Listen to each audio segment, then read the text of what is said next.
ក្រុងសំពៅពូនដេកប្រែបែបនេះ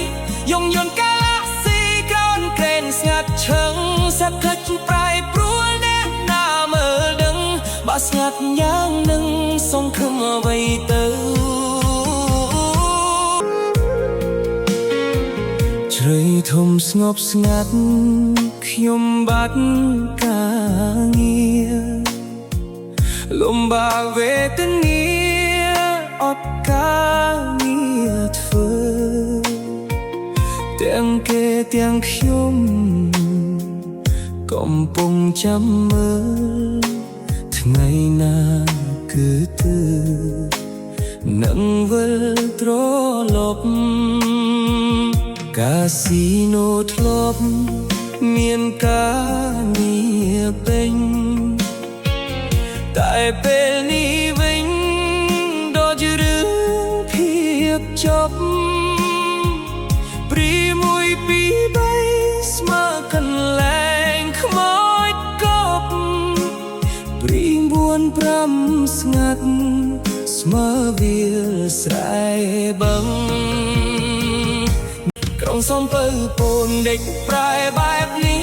យងយន្តកាឡាស៊ីក្រោនក្រែនស្ងាត់ឈឹងសាប់ខិចប្រែព្រួលអ្នកណាមើលដឹងបើស្ងាត់យ៉ាងនឹងសង្ឃឹមអ្វីទៅ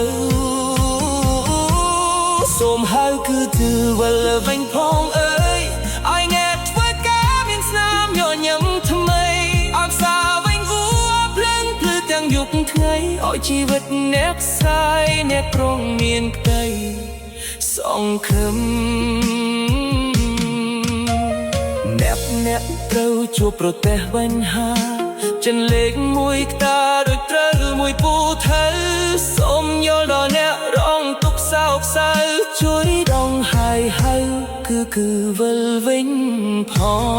ងគ្មានអ្នកណាចង់ឃើញទីក្រុងស្ងាត់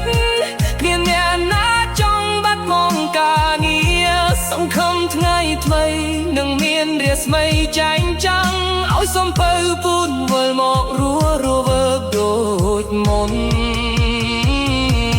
ក្រុងសំពៅពូនសូមមានរាស្មីហាងពោឆាងភូមិបើកទ្វារឡើងវិញសូមឲ្យសេដ្ឋកិច្ចរីកចម្រើនពេញដីជួយហៅគឺវិលវិញផងអើយវិលវិញផង